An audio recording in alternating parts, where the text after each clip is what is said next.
Honey, sometimes when you go to sleep, you go on a little walk. And sometimes you talk about a place. I don't remember. That's why we're gonna go there. So you can remember.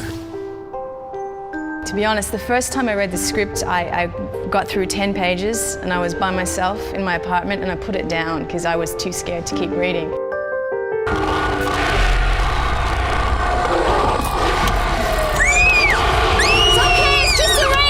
I was riveted because every time you read it, there's something new, another layer. It's like Dante's Inferno.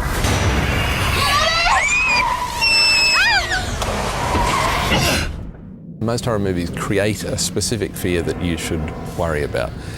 Silent Hill deals with all your own fears and amplifies them. Everything that's lurking inside you that worries you, that is the source of some private terror, will come forward. Sharon! Sharon! Somebody! Help! Anybody! It's surreal and it's just different. It's a very different film. Sharon! Christopher, Sharon's gone. I need your help. I'm not okay. Please, hurry. The fire started 30 years ago.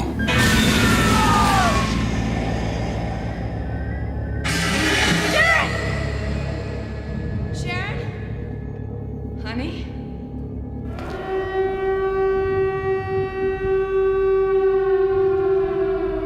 The experience of working on this film is like just jumping into the deep end of a very cold swimming pool and like swimming as fast as you can to get to the shallow end. I don't know what's happening. Do you know what's going on here? This place is completely cut off. Only the dark one opens and closes the door to Silent Hill. Hey! Where is she? I'm trying to find my wife.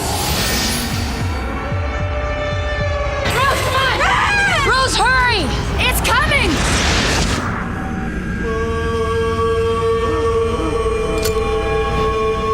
Silent Hill follows a mother worried about her child sleepwalking, who decides that she must take the child to visit a town which is a name the child keeps saying, Silent Hill.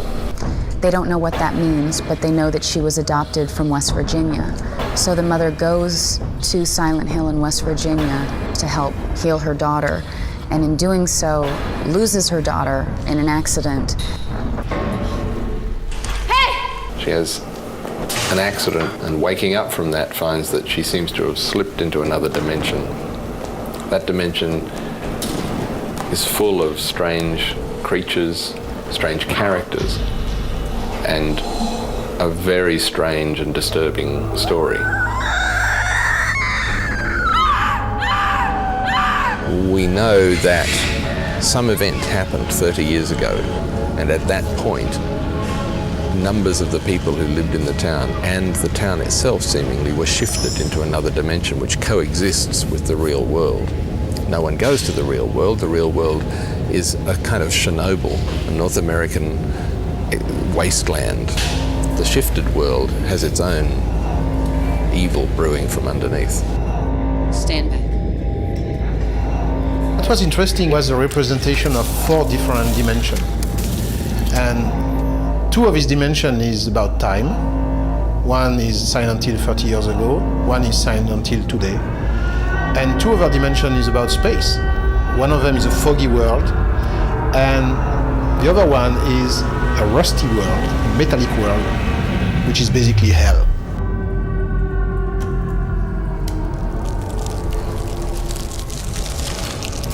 What's happening again?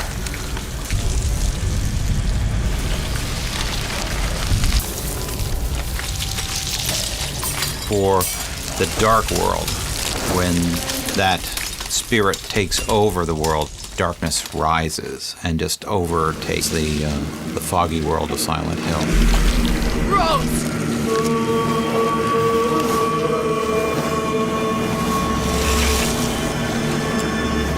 This one is like 2 movies. Sean Bean and myself are in the reality part of this movie. We don't know about the other 2 or 3 dimensions of this movie that Rod is in and Laurie's in and Deborah Unger are in. So Sean and I are in our movie, and the other gals are in their movie.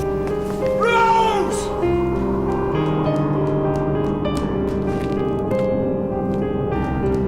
There's a moment in the movie where Rose gives up. Rose. And as much as she's a determined character and has this one goal to find her daughter at any cost, there is a point where it just seems impossible. And I'm giving up and breaking down in the hallway. And at the same time, Christopher is walking past me. And because we're in a different dimension, we never meet. And he's the one person I want to find, and he's trying to find me. And I think that's a really interesting way to describe a relationship. I found her perfume.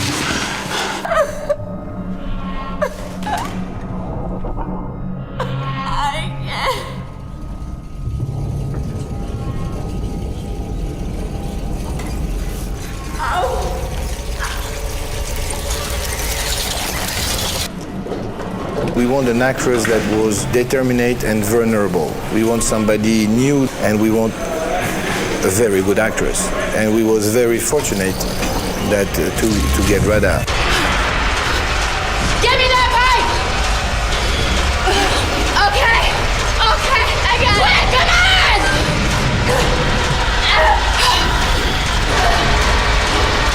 At first glance, it appears that Rose is the vulnerable one, and Sybil's the tough guy. But we both go through journeys that are actually diametrically opposed to one another. Rose becomes more empowered and strong and steely as she goes to find her daughter. And Sybil is touched by this beautiful bond between Rose and Sharon, and her heart is revealed. Sharon's adopted, but I'm her mother. She's lucky to have you.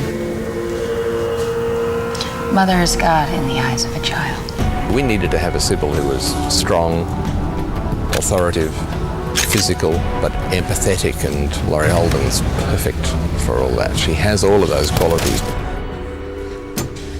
Find her. No! Wait!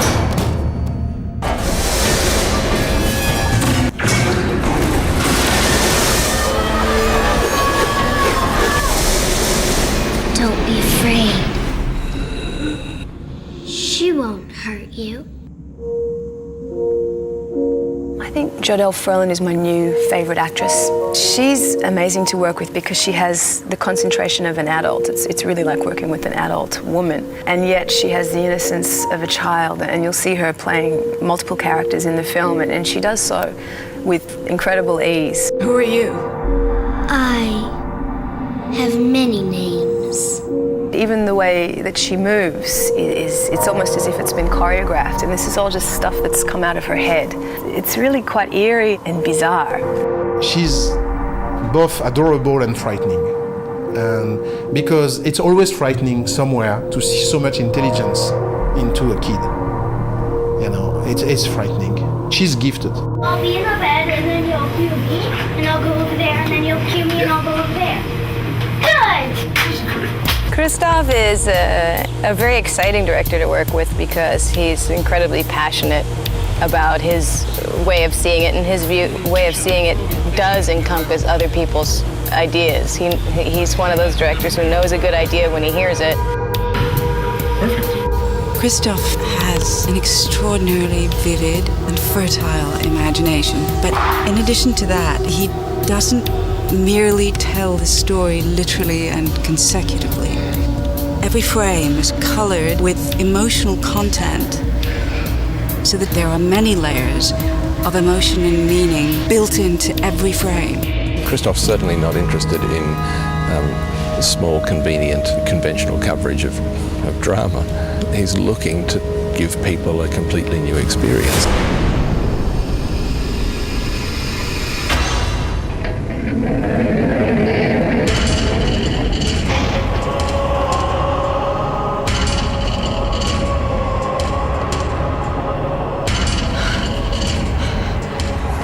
I'm constantly impressed with the way the costume department and the set department have worked together. in this film, and you'll note if you watch carefully that my character's costume changes from the beginning of the movie to the end. So Rose, who's our leading lady, who only has one outfit through the whole film, in fact, her costume takes up 3 whole sections of our truck. She has almost 100 versions of this outfit. Her costume moves from quite a warm chocolate brown through to a completely neutral grey and ends up blood red rust. And the incremental change is so small, you can't see the incremental changes.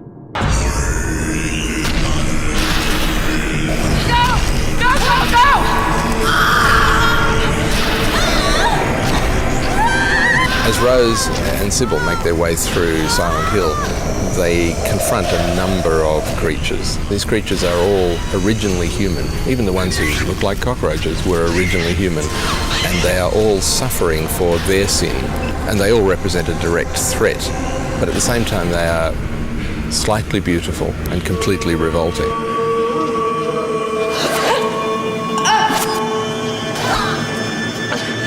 I've been sort of grossed out a couple times on this movie, just because the demons are so brilliantly done, and I don't mean just in a prosthetics kind of way. I mean they are manifestations of what we would find disturbing. When they're coming at you, you don't know what part of your brain is frightened, but something's terrorized.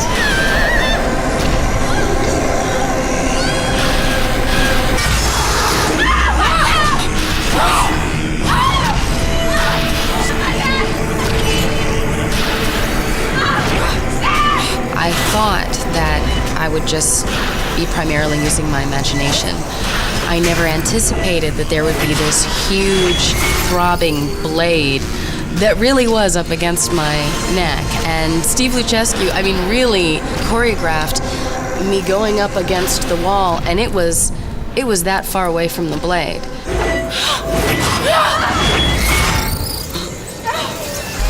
I generally like horror and sort of genre, you know. I'm quite looking forward to seeing it all put together, because I think he's got a wonderful vision, a wonderful eye. It does cross some boundaries, it does break some rules, and only really talented people, I think, can break the rules. I think Silent Hill is going to create an entirely new subgenre. It is horror, it is suspense, it's an adventure movie to a certain extent, because it's such a grand environment and it's such a huge world that just travelling through it is an adventure. Silent Hill is another world of horror. Everything that you will see in this movie is unique. It's mystifying. It's kind of unfathomable. I mean, the way it ends, it's astonishing. Most of the people who doesn't follow the genre and will be interested to see Silent Hill, because it's going to be a different experience. It's going to be different.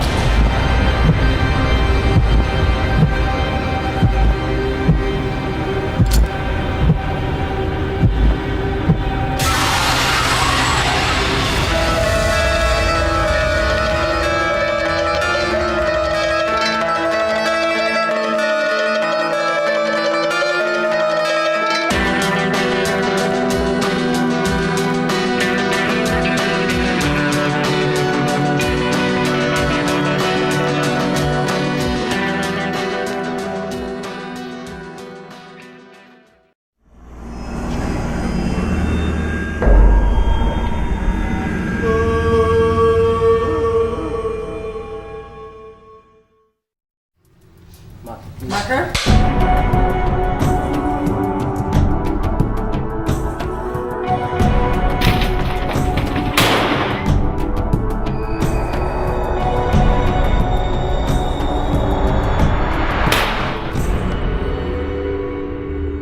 The first time I read the script, I got through 10 pages and I was by myself in my apartment, and I put it down because I was too scared to keep reading. I read it like Alice in Wonderland meets Dante's Inferno. I read it, I think, a week later in the afternoon in the sun, and that's how I got through it. But that's what attracted me to the piece as well, because it was definitely a page turner and it was something that freaked me out. When I first read the script, I was riveted. It's a spectacular piece. There's so much to it, so many levels, so many complexities, and so many wonderful themes that are permeating throughout. She's a child! She's just a child! It was quite scary. I just thought, wow, who's thought of this? How did they get these ideas? My first experience of Silent Hill was 5 years ago, and I play on PlayStation 1, Silent Hill 1.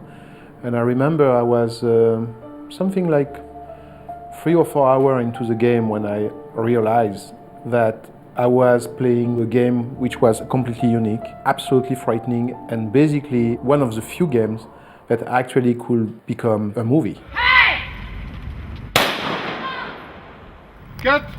I have produced the last 3 movies of Christophe, and on the set of our last movie, he told me, you know, I'm playing to a video game called Silent Hill. It's fantastic, it's scary. And like everybody, he said, really? Is it possible to be frightened by a game? And I said, yeah, and it's one of the most absolute fear I ever experienced in my whole life. That's maybe the first game that we can say it was mature. It was conceptualized in a very mature way. Your sins were told you here. So then it was an adventure because, you know, we had to go convince the Japanese people that produced the game, Konami, to give us the right to make the movie. And the only things that make the difference is the vision of Christophe. And action! They were anxious about the level of faith that a director will bring to an eventual adaptation, because that game has such a cult following. The fan base for Silent Hill is very, very protective of the game. So we've been very careful to listen to the fans and to maintain the suspense and the areas that they really feel strongly about, like the means of illumination in the darkness and certain key characters and antagonists, so to speak.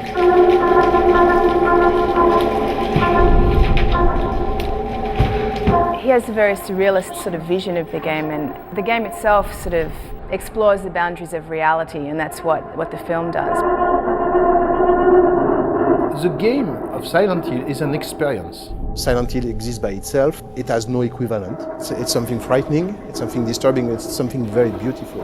It's not only about fear, it's about emotion. There is not so many games that make you cry. Weep not for the demon!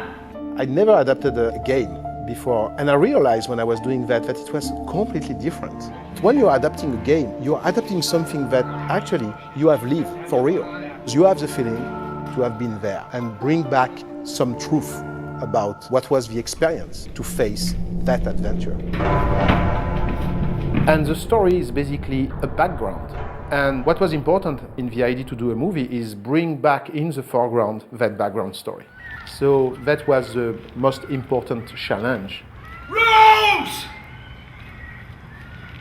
When Christophe was setting out to make this film, he and Sammy called me up. And so I came in and next thing I knew it was, you know, what if we were to do this? And Christophe was, you know, what if we reinvented the wheel? And such began, you know, a multi-month process of hammering out a first draft.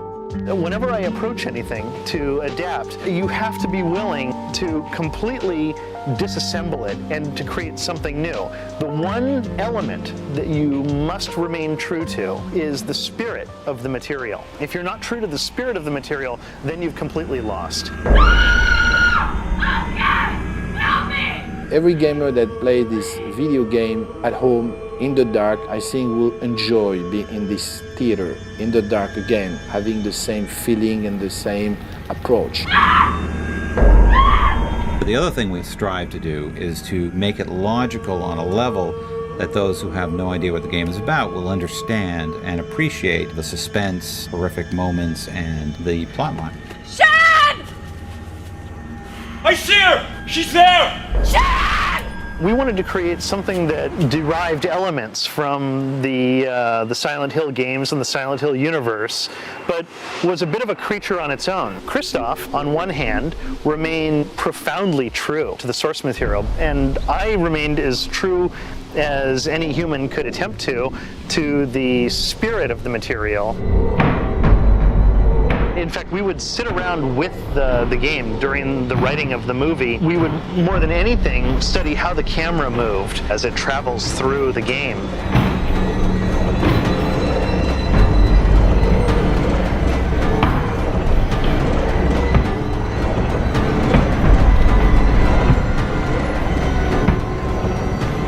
Number of elements from the game and created sort of a composite. These games are very frightening because the characters are very emotional and basically they are very vulnerable. The characters in the game are one dimension. And it's not a problem because a game is like an experience where you have to face iconic characters. For example, there is a character named Dahlia. If we want to transpose her on the paper, we understand that she has not enough depth for an actor or for an actress. We decide to make her much more gray than black. And that's what we try to do with the different characters of Silent Hill.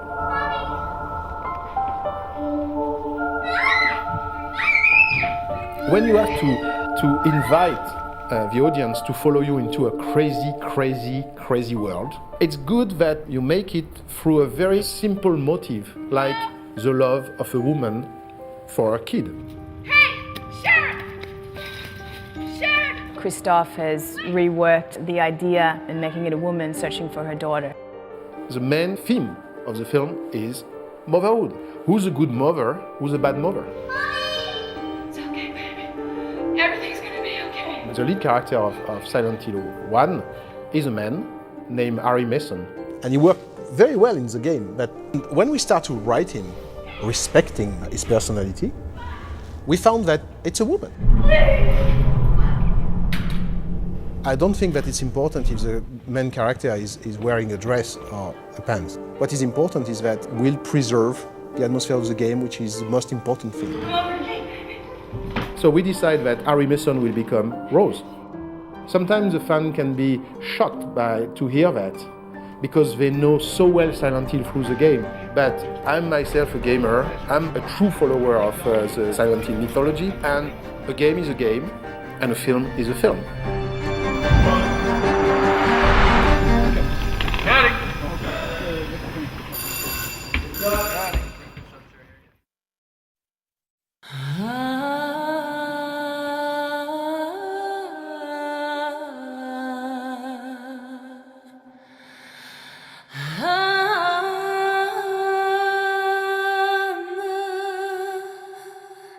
I think what's really exciting about this movie is the cast. There's a series of fresh faces, actors that you may be familiar with, but you haven't seen them 1,000 times before. They're going to bring life to the characters. Go! Go, go, go! When I did the casting, I very deliberately went toward actors from independent film, because they bring with them something different, a different quality. Actresses like Radha Mitchell, Deborah Karanger, Alice Krige, of course Laurie Holden. You know, it's much more exciting to see somebody who doesn't used to do this kind of film. The audience of this type of movie love that. For the role of Rose, we needed somebody with that blend of vulnerability, but strength and determination as well. You have to feel her fear, but also appreciate when she stands up to all these terrifying moments. We spent lots of time finding the perfect Rose in terms of the sensibility that Christophe was having on this character. I was looking for somebody who, for me, was sophisticated and somebody very vulnerable. And I think that Radha Mitchell has both quality. We have to leave. Do you understand? The darkness is coming. It's very easy to fall in love with Radha Mitchell. There's a freshness and energy and excitement at life. There's this original look to her, all of which are precisely what we needed for the central character to lead us through this horrific environment. For the first couple of days on set, I just ran and ran and ran. It was like run, Radha, run. As the story goes on, the character gets tougher and stronger, and so hopefully you'll see that in the performance. We've also been playing the game, and that has a definite effect on your performance as well. That's the sort of preparation, it's kind of primal training. Christophe is focused on female characters. There's something unique about seeing sci-fi or this sci-fi genre with just females leading the story in a way. And he's almost kind of exoticized the idea of femininity by polarizing it with the male characters who are sort of grounded in reality, and all the women are in this kind of fantasy nightmare. Rose!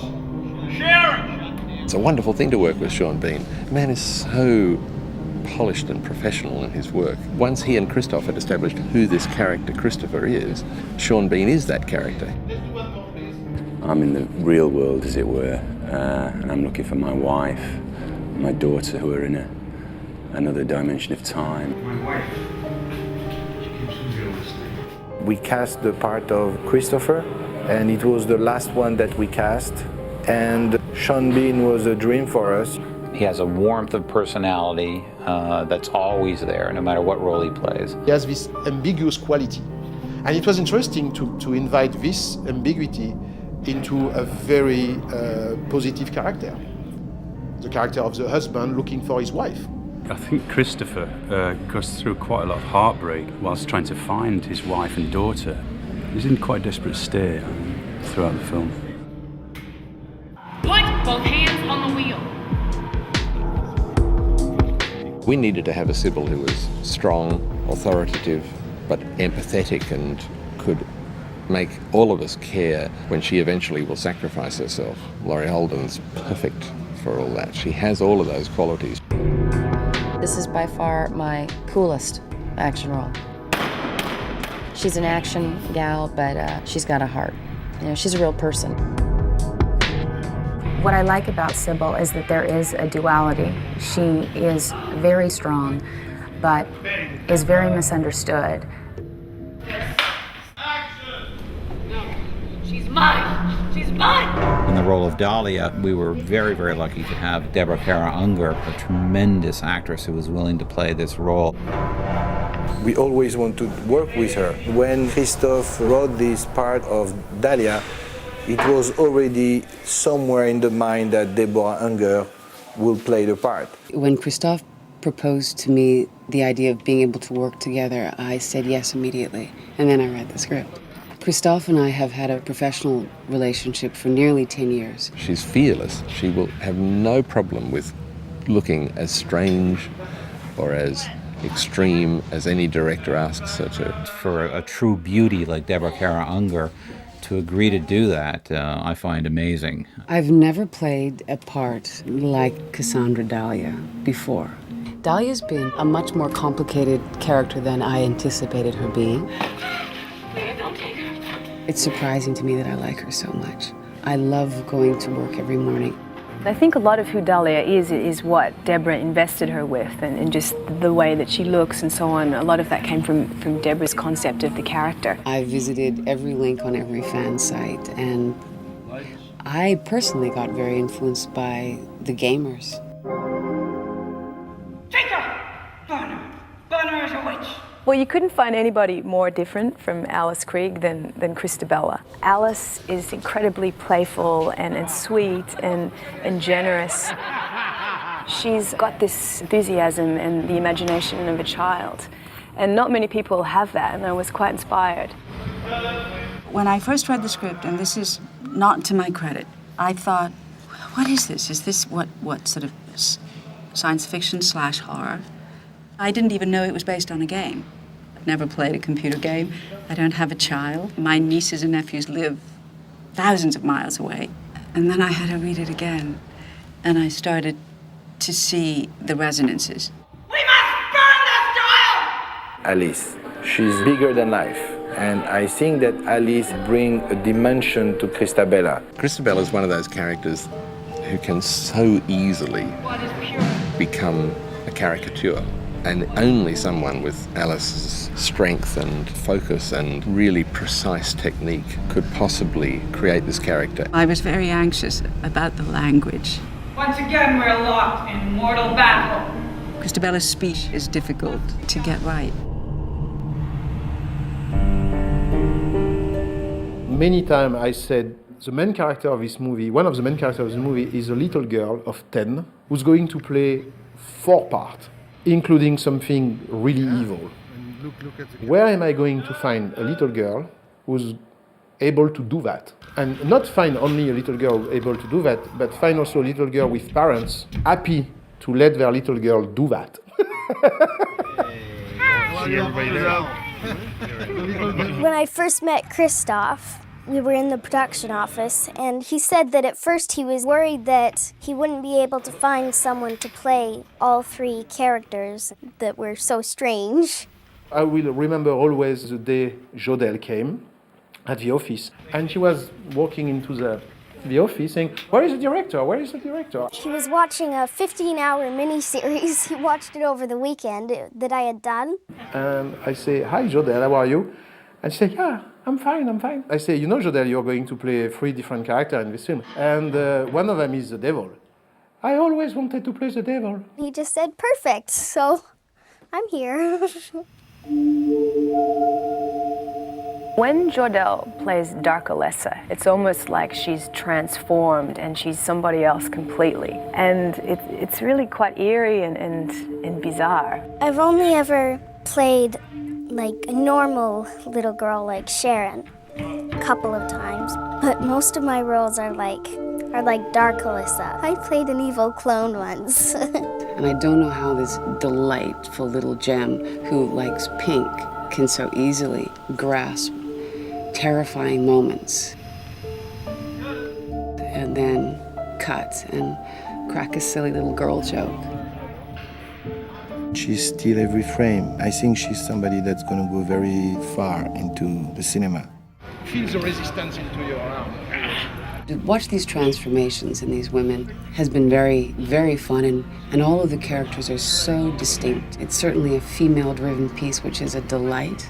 It creates a very playful environment where we all have clearly different things to offer each other as characters and, of course, as individuals. Every day, everybody's been challenged and everybody's been really pushing their limits and doing the best work that they can and taking everything very seriously and really putting their heart into it. Really, there's a lot of love in it, and as much as it's a kind of dark, dark story, there's a lot of love behind the making of this story.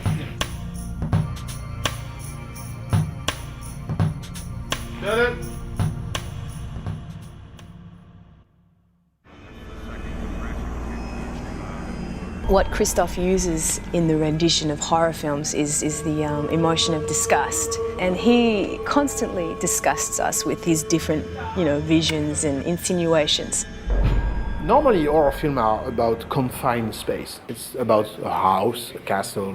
It's very, very rarely more than that. For Silent Hill, we have to deal with a complete town. We basically have created the entire town of Silent Hill, which is completely deserted, covered in ash, and occasionally consumed by the most malevolent spirits imaginable. It's been such a gift. We actually have this wonderful atmosphere and these sets that just really set the stage for us to play.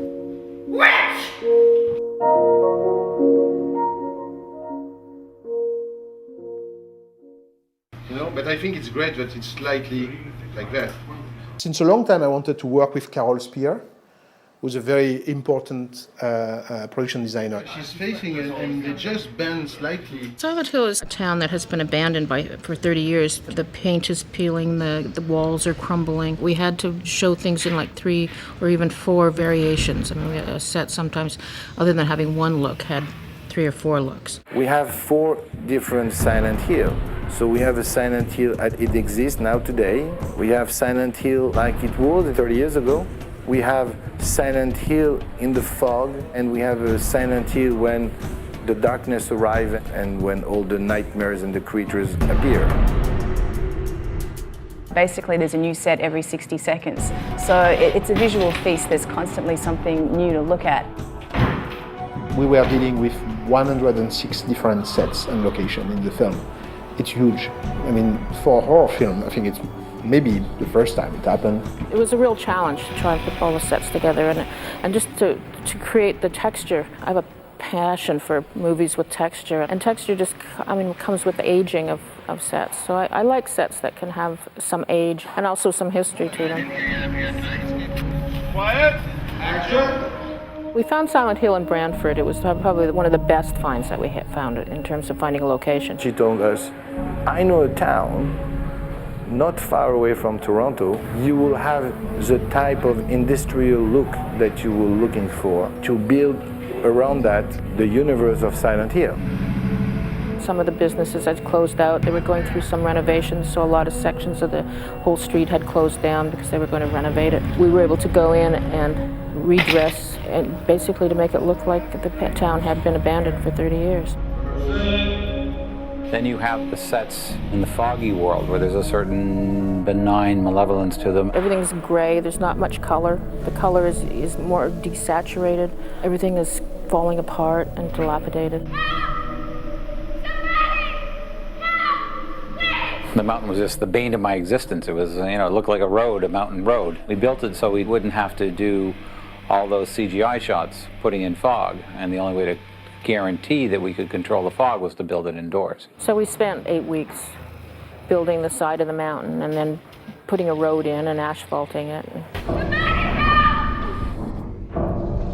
Then the darkness, everything is rusted, everything's decaying even further. It's just a world of rust and blood. And as we get further and further into the story, it goes from a very slight bit of rusting as she goes into the first set of darkness up to the hospital at the end where the walls are almost covered in blood. It's quite horrific, it's almost like a mental hospital that's covered in blood and gore, and it's just very spooky and very disturbing. Maybe get some of those fake blood. I like very much the set where we have the darknesses playing around because it's a hospital, but everything is decay, everything doesn't exist except in most of your nightmare vision. The hospital was 2 sections. We had a location that we used for the upper floors of the hospital. It was actually a school that we changed into a hospital.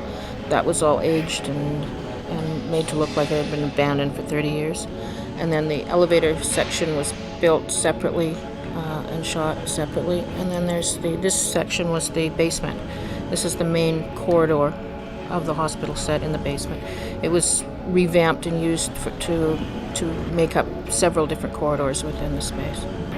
They give us back our purity. Purity! The sets that I've worked on are remarkably beautiful in the sense that they really serve the universe of the film. We looked for an old factory that was a big, large space with a lot of texture that we could put this meeting hall in the middle, that they had this sort of secret meeting place. The design of the factory is based on looking at a lot of photographs of old Amish meeting halls, and they're very simple designs and very, very straightforward, and I was trying to keep the lines very straight. After they finished shooting the meeting hall scenes, we came back in, ripped it apart, tore the hole through the floor, and spent a long time burning wood out in the back of the studio and brought it in and basically created an aftermath of the fire. It was one of the dirtiest sets we worked on. People would come out of there at the end of the day in their white coveralls, totally black. My favorite set is the old school that we worked at. And it used to be a girls' school, a real girls' school, which is good because that's what it was supposed to be. The school was interesting. It was fun to do because we cheated so much. We actually had a school location, but the actual layout of this real school and the layout of the school that we shot were 2 different things. And we were cheating rooms that were corridors and rooms that were supposedly off of one another. Some parts of the school were in other buildings. It was a bit of a puzzle putting it all together while we were shooting. In the classroom, we had to deal with 3 stages. We tried to prep it as much as possible at the beginning, and we tried to shoot it in order. We shot it with the past first, but they prepared a lot of the walls first. They used the release agent, which was just a simple lard underneath all of the paint, so that we had a nice clean paint job for the past, and then for the foggy world, we could release a lot of that paint and have a lot of peeling paint. We had a lot of areas prepared behind the walls that we could take tiles away and exposed bricks and studs. It's hard to say what my favorite set was. I mean, I enjoyed working on the church because it's just the scale of it. I walked into it and I had a visceral response to the space. The degree of detail and specificity evoke an emotion in you, being in them as an actor. Basically, we are looking inside the church. The church was one of the first things that we started to draw up because we had an idea at the beginning. We did a lot of reference at looking at different churches that were in the Toronto area and outside of Toronto. We wanted it to be dark. We kept it fairly dark, lots of wood. It's sort of a real church in the typical traditional layout of a church, but it doesn't have the altar area. Instead it has the painting of the burning witch, not normal for a typical church. And then it has the sunken pit for the meeting areas. We spent about 8 weeks building the church. The painting was done by a scenic artist here in Toronto. His name is John Fraser, and he probably spent 3 weeks working on the painting at night while we were building the set around him. He'd come in as we went home, and he'd put the lights on and paint away. We'd come in the morning and there'd be a little more built. We actually took pictures of some of the art department people in some of the costumes of the and painted them into the painting. You probably wouldn't be able to pick them out, but there are a few art department people in there. We used Deborah as the guide for the painting. We didn't want it to be Dahlia, but we wanted it to look like it could have been an ancestor of Dahlia's or Christabella's. The ladders were based on a design that we found. It was an old German etching of a witch burning. We decided to hang the miners from the ceiling in the church after seeing photographs of how miners in actual coal mines would store their gear on pulley systems as they came up out of the mines. They would have baskets with their masks and their work clothes in it. So we thought it was an interesting idea and decided to store all of our miners' costumes in the church this way. Action! Then we tried to find the exterior of the church, and we looked at a lot of different churches just for our look of the church, because we didn't really want it to look too Christian. We wanted it to have a very distinctive look. Consequently, we ended up settling on not a real church, but the actual facade of a Masonic temple. And the stairs leading up to the church, we had tried to find locations for it, but we just couldn't find what we wanted. So we built in the studio a set of stairs that we then composited the church at the top of the stairs, and then we put the face of the church on the outside of our interior set. I think people are going to be surprised. People are going to be surprised by the scale of the film. And I hope that it will help to redefine a new kind of horror film.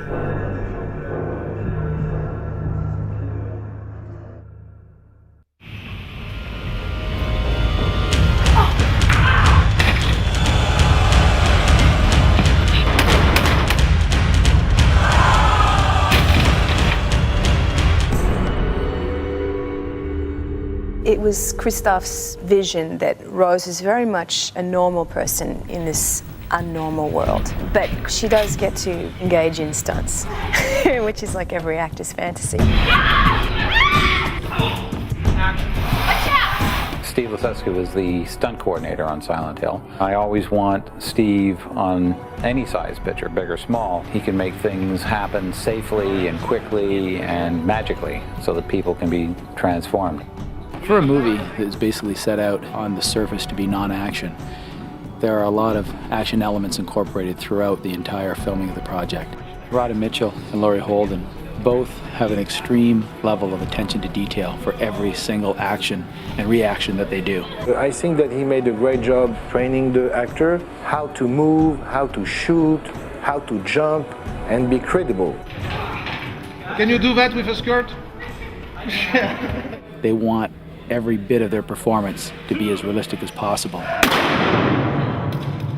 It's an extreme amount of work for both of them, and the physical labor that goes into, as well as the acting that they have to do at the same time, has just gotten phenomenal as the days have gone on. I've gotten together with him, and he's really helped choreograph these fight sequences. I go through the whole sequence. He watches where my feet are, what foot I pivot on, where my weight transfer goes, when the ass baton gets snapped open, and what its arc is to make it look good for the camera. They ask these questions for every single action element that they do. Yeah, so that's good. Hands look, cut. Sybil just kind of takes me over sometimes. You know, I just get caught up in the physicality of it all.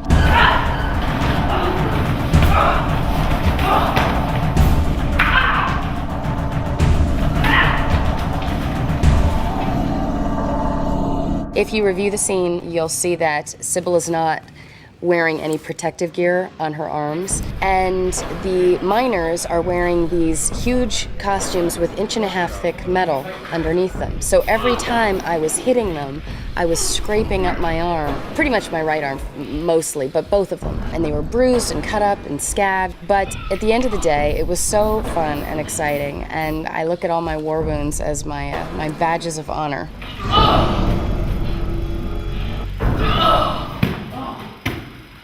A typical shot on a lot of movies are done with stunt doubles. We shoot the actors' dialogue, then we cut to an over-the-shoulder shot where all we see is the back of their head, and we never actually see their face.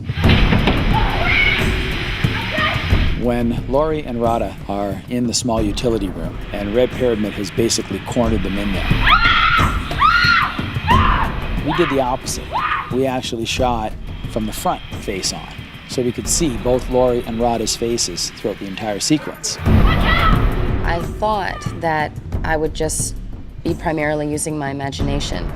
I never anticipated that there would be this huge blade that really was up against my neck. Steve Luchescu, I mean, really choreographed me going up against the wall, and I was that far away from the blade. 2, 3. I needed to get my head out of the way at the precise moment, or there could have been a problem. For me, the scene in the boiler room was very much about playing limbo, because this big sword would come in and over the top of us, and I'd have to like bend back, try not to get my head cut off. So we rehearsed it and rehearsed it and rehearsed it. The blade was coming in at a very slow speed at first, and then we doubled the speed and doubled it again and doubled it again until we got to the final speed that we operated it at. That sort of athletic element of the film was fun, and I think it was something that both me and Laurie really enjoyed doing. There's different elements that we use throughout the whole movie with Rada. She's got a wardrobe that isn't very forgiving as far as the ability to put pads on her. So we have to put her in a special skid plate that we can drag along the floor that's molded to her body. Because if we were to drag her across the rough surface of the floor, it'd just shred the wardrobe, and every take would mean a wardrobe change and on and on and on throughout the day. But by putting the safety elements into that, Laurie can basically just grab her, drag her across a floor and through a doorway.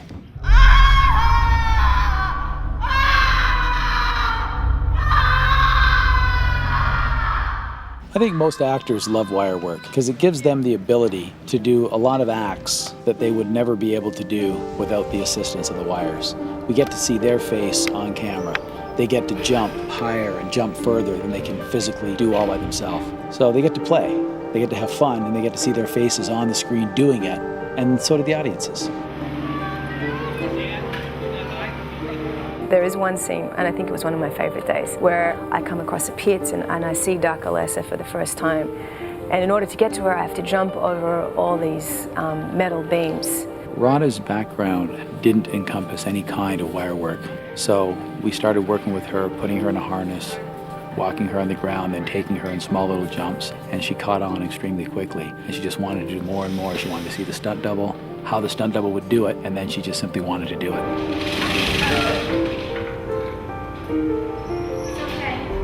We shot almost all the footage of her going across the beams, with it really being Rada Mitchell doing the jumps from beam to beam to beam all the way across. It's okay. I'm coming. I'm coming over. I actually did have to jump and sort of keep my balance, so there's a certain amount of terror on my face you'll see in those scenes, and a lot of that was real. And of course, if I was going to fall, I'd be caught on the cable, but for me it was quite exciting because I'd never done it before.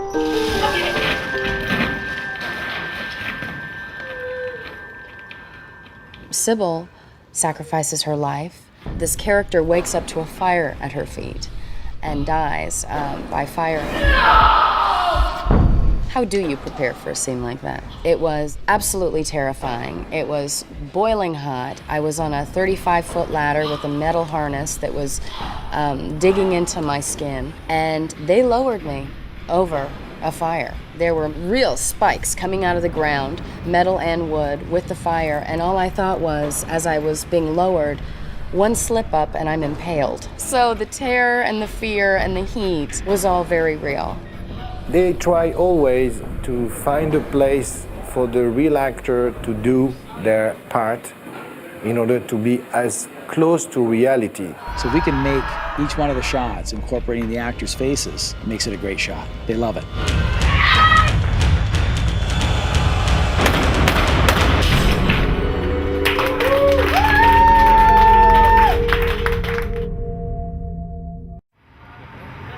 This is great serious horror with a director that appreciates what you do monster-wise.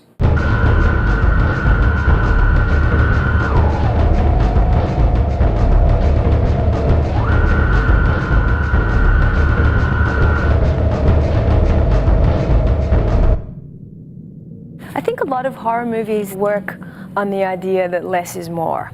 And if you don't see the monster, it's scarier. Whereas Christoph's really brave. He shows you the monsters and features them and you see them, and they're not gory, kind of ridiculous characters. There's an elegance to them as well. The creature is designed to be scary as hell and very disturbing also. They are slightly beautiful and completely revolting. My favorite monsters ever have been in this movie. They're bizarre and creepy, and they look like they've come out of some sadomasochist handbook. The monsters in Silent Hill sometimes are pathetic and strangely human. They're based on almost nightmares. Christoph's mantra right from the beginning was, I don't want disgusting, I want disturbing. Disgusting and disturbing are very, very different. Disgusting and disturbing are this twisted human shape. It's not disgusting, but it's very, very disturbing. But something you can't take your eyes off. He doesn't want people to turn away, he wants people to be entranced. Patrick's company was hired to do the creature side of the movie, which is approximately half the effects. And I was hired to do the makeup effects. And I'm also supervising Patrick's makeup on set, so I'm the on-set supervisor as well. Okay, good. The textures, whether they were slimy or dry or wet or crumbly or whatever. The game was like the Bible. A designer doesn't bring his vision to a movie, he brings the director's vision to the film. It's amazing. I think it's amazing. Development of Silent Hill with Christoph started before the Silent Hill project was there. Meaning, I got to know the man, what he was interested in, which made the process of developing the creature on this project very, very simple. One of the key words that Christoph told me at the beginning, he said those beings are made maybe of flesh but plastic as well, real and artificial. All the creatures were designed based on that concept in mind. They are very real. There are humans in them, but somehow they come through like weird dolls moving on. And that's very, to me, very disturbing.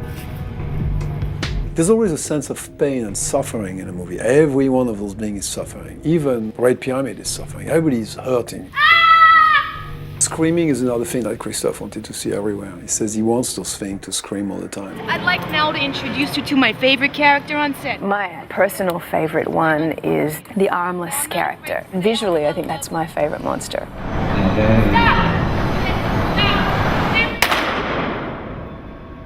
Well, armless is a suit that covers the guy completely, but it's also a very light suit. Getting into the costume, it's not a long process. The armless character was just a two-piece costume that Patrick had designed. It was a pair of skin-tight silicone legs that were airbrushed in mottled skin tones and like a plastic foam rib cage.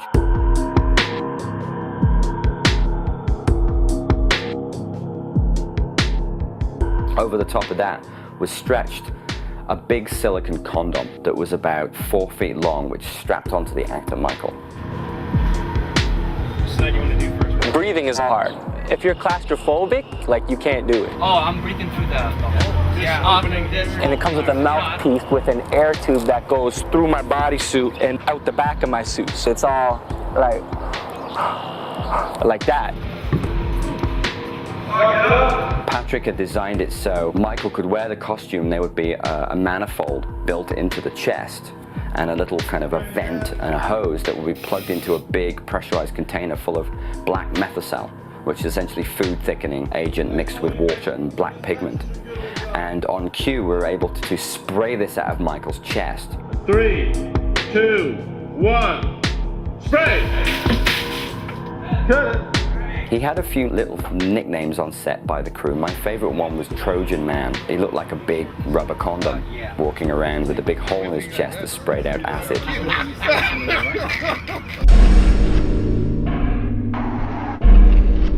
The Great Child, that was something totally created from scratch. The idea was having your skin sliding backward.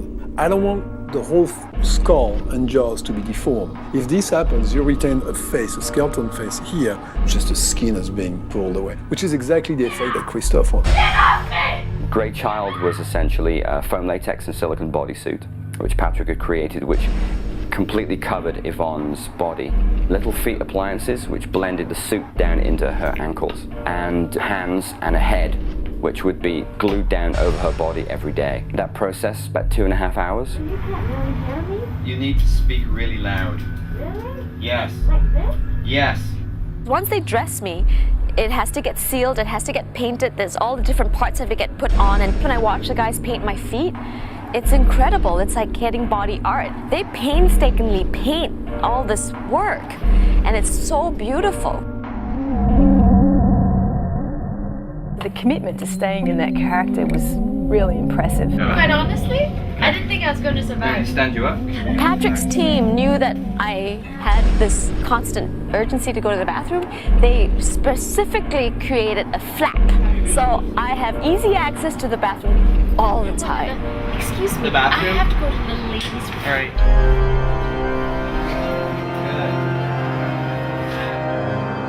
There was a lot of excitement on set when the nurses came to set because they were en masse, and because there were so many women that looked exactly the same with no faces, it looked kind of like a pack of animals. Those designs came from the game, and this idea of like having no face and just a scream. We decided to just build a couple of generic masks which had the mouth open, which later will be tweaked with CGI for expression and things like that.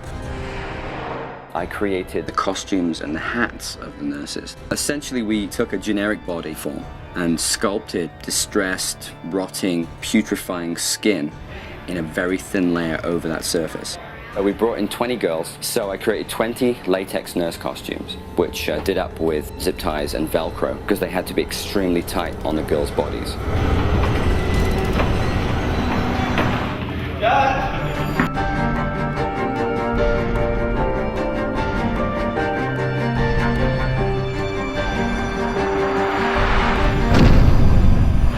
And the people in effects promised me that they're going to make me one of those latex nurse outfits. I haven't received it yet, so I'm still waiting for that. Very nice, very nice. Roberto, the movement coordinator on the show, played the role of the janitor who is twisted into this tortuous shape, covered in crap and dirt, crawling across the floor with cockroaches coming out of his bum.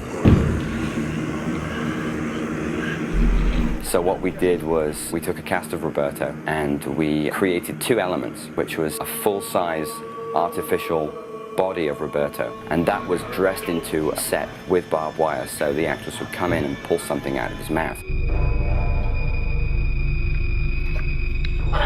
That was one element. The other element was Roberto in full prosthetic makeup with a fake pair of legs strapped to his back, bent up over and tied to his head with artificial barbed wire. The tattered costume he was wearing was dressed over the seam. Oh my God!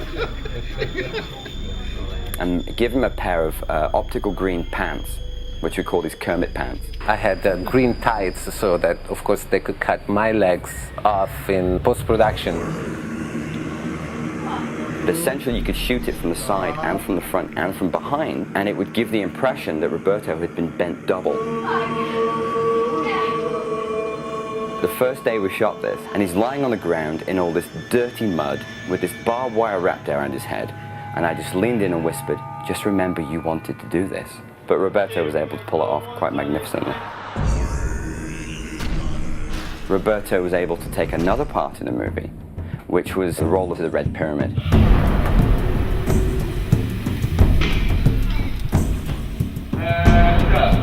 The fact that it was a character that appeared in the game pretty clearly, and on top of that, it's a fantastic looking character. There was not much need to try to do something different. We had to find the right proportion that would still allow an actor to carry this for hours on set. So we worked with very, very light material that are painted in such a way that they look extremely heavy, but bottom line, they were very light. My prosthetics, the upper body is glued to my skin, so the skin doesn't breathe, but it's so soft that it's like second skin. It was about 1, 2, 3, 4, 5 part prosthetic, which was blended into his skin, and artwork by me and my team. And we also, apart from painting his chest, his arms, and his neck, we also had to paint his bum cheeks and his legs, because I didn't give him the option of having underwear. That process took about 2.5 to 3 hours every time Roberto played. Also, Wendy Partridge had created a leg extension, so he was just shy of 7 feet tall in the complete costume. We really did come up with a very good 15-inch sole on this boot, and then with the costume coming back right down over the front of the feet, even though when you see him from behind it looks like skin and you don't know what it is, but he actually has a boot on that's 15-inch tall. The boots have two metal things on the outside wrapped with a band that closes with Velcro to hold my ankles really strong, so it's nice and steady. Not only is he 7 foot tall in the costume, he's also 25% bigger than all the other humans in the movie.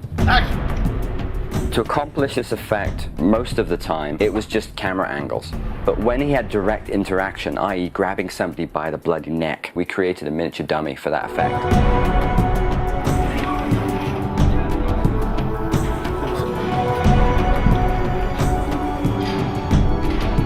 Okay, good.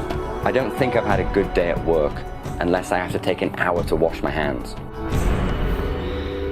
With Roberto, with Yvonne, and with Michael, we couldn't have asked for a better bunch of people to play creatures. Because not only were they enthusiastic throughout the entire performance, throughout the entire show, they never complained once. They made the movie for me by the fact that they'd come in each and every day going, "Hey Paul, how's it going? Great, let's put this on, let's go to work." I need some kind of attention here. It's not just about them, right? The whole movie has been a blast. Every day you'd catch someone's eye and you'd just start laughing. This is why I got into the industry, to work on a big budget horror movie with a bunch of great people and do some cool work.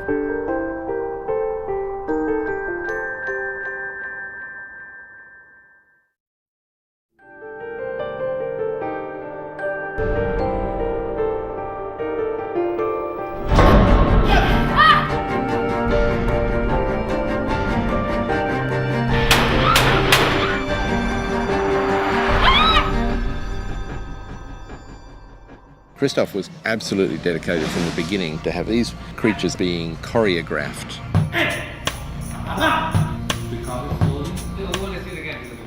Roberto is the movement coordinator in the film. He coordinated the movement for the nurses, the grey children, the armless character. He's the sort of brain behind how all these monsters moved. More arms, Yvonne, more arms, and head. Roberto is a dancer, he's a choreographer, he understands how to create the movement, so it's very scary and creepy. More arms. These are cursed human beings in pain, and so it's an exaggerated body language. Who can do movement better than dancers? And who can train these dancers better than anybody else? Well, a choreographer. Okay, so please, the 1, 2, 3, absolutely together and down. As a movement coordinator, I was with the casting director in looking for the 3 main creatures. With the armless, Christoph was convinced about Michael Koda. I went through an audition process. We had to audition with our hands behind our back and just move around, hit the floor. It was kind of choreographed, but it's more kind of what you had to put into it yourself creatively. By moving with his arms back, you could see that he really had no arms. And the way he was already walking and putting the knees towards each other, and Christoph decided to go for Mike because it was angular, yet at the same time smooth. It was already freaky looking, without the costume on, without the prosthetics on. Make you go all the way. Wow. Wow. As if you were, yeah. We just tried a lot of different things, you know what I mean? We had to try the moves jumping, we tried it twisting, we tried it on the floor slithering, we tried it running, we tried it falling. If I'm being shot, how am I gonna do that?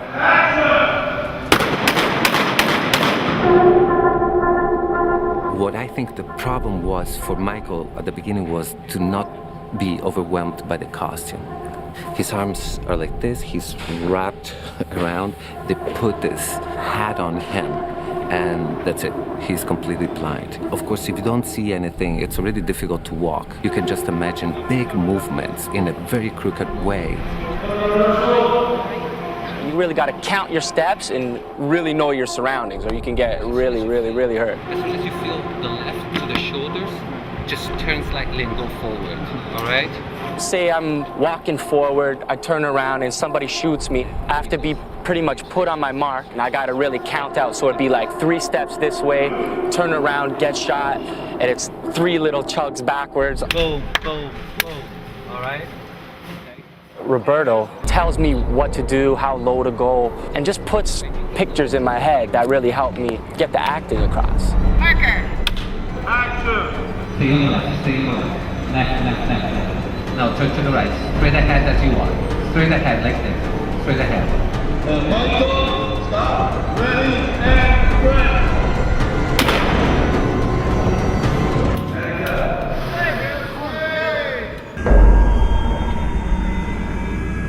As far as Great Child, I called Yvonne because I thought she would be perfect. And when we put the video in for Christophe to see, he picked Yvonne instantly. Christophe and I had a little conversation. He really wanted us to embody what Great Child would really be, physically. From the shoulders, reverse the theory. In the rehearsals, which really was the creative process, we played around with the idea of what a strange-looking creature child would be like, going on the basis of a kid. Oh, like a 2-year-old who can't balance. Yeah. And distorted it a little bit more. Found much more bizarre ways of how this creature would carry its arms, its head, how their feet might be. It's like a tightrope walker. Tightrope walkers, they use their hands to balance. She could see a little bit from the ear. There was the little hole that she could see. But it's not always in line with my hole because the head shifts. Once in a while, I'll get a glimpse of the outside world, and so through that, I can make certain visual marks. Through that, sort of helps a little bit, but a lot of it's through feeling. And through Roberto yelling at me because I can't hear in that mass, neither can they hear me. So it is a different world. So try not to do a big circle. Action.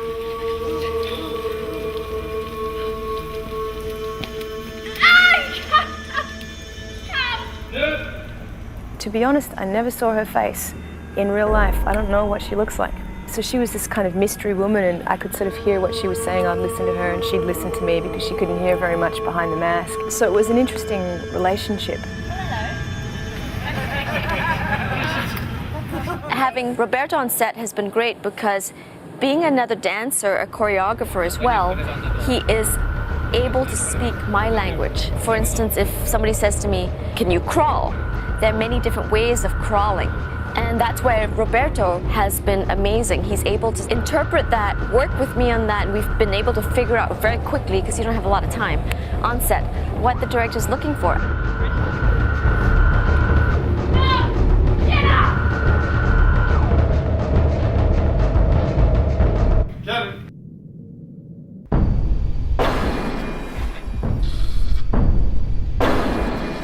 What I tried to do with the nurses was to be as close as I could be with the movement in the video game. I got into the studio, I knew exactly what I wanted, and Christophe was in the studio as well, and he knew exactly what he wanted to see.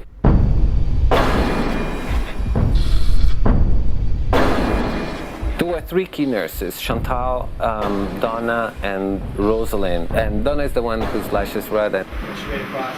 You'll turn when it comes. Donna already in rehearsals came out with this really kind of aggressive movement that Christophe really liked, and he decided that Donna was going to be the one who was going to slash. We're shooting really, really fast, so some of the stuff we didn't get to rehearse, and on this particular day I had a fight scene with a nurse who had no face, so she couldn't see very well, and she ended up punching me in the jaw. Slow, very slow. They were my favorite ones just because it was such a strong and bizarre, crazy image.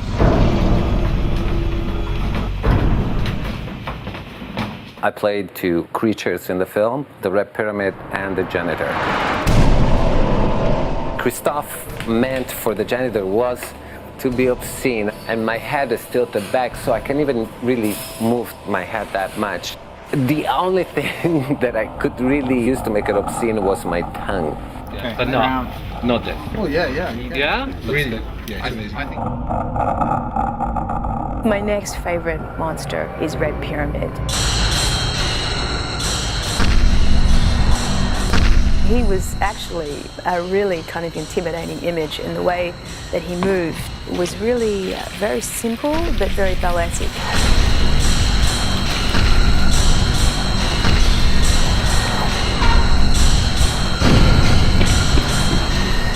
What I was trying to do as much as I could was to reproduce exactly the movement from the video game. As soon as it hits, gravity hits, he goes Exactly, with the exactly. sword, and then he flips it back. Exactly, that's the idea. I did my best effort, but the first day when all the elements were in place, meaning the tall boots and the helmet that is at least 12 pounds heavy.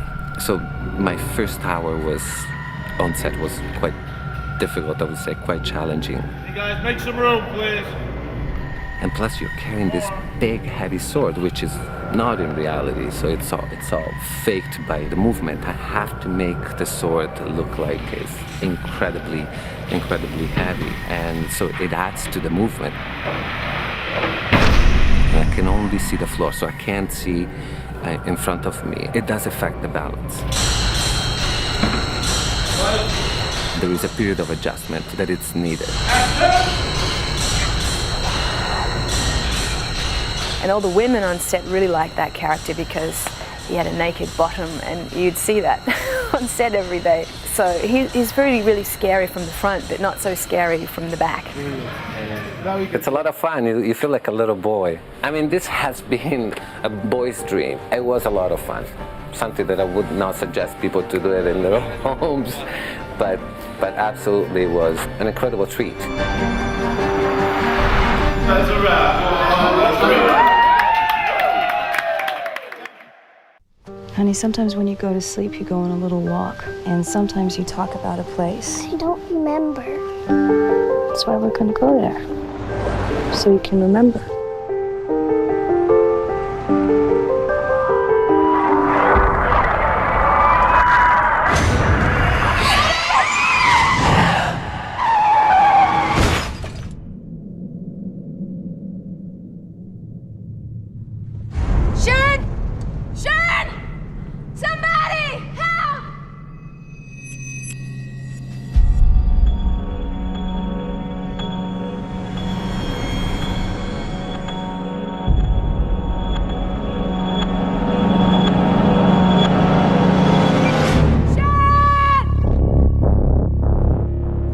Sharon's gone. I need your help. I'm not okay. Please, hurry. The fire started 30 years ago.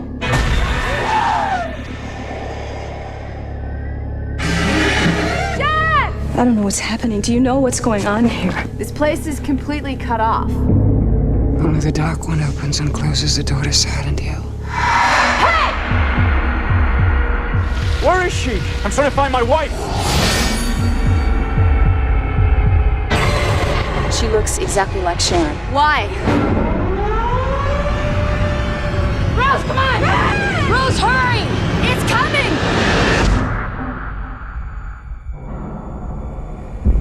What's happening? Oh!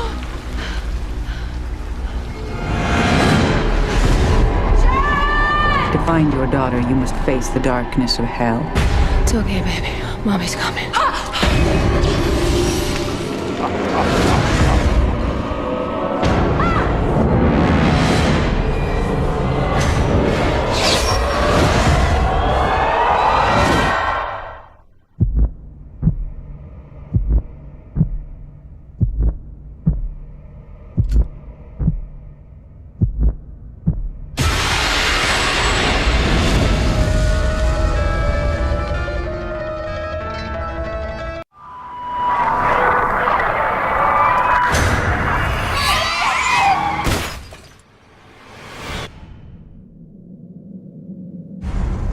Sharon!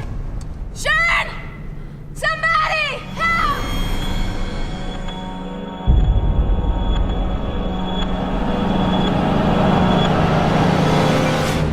Christopher, Sharon's gone. I need your help. I'm not okay. Please, hurry. The fire started 30 years ago.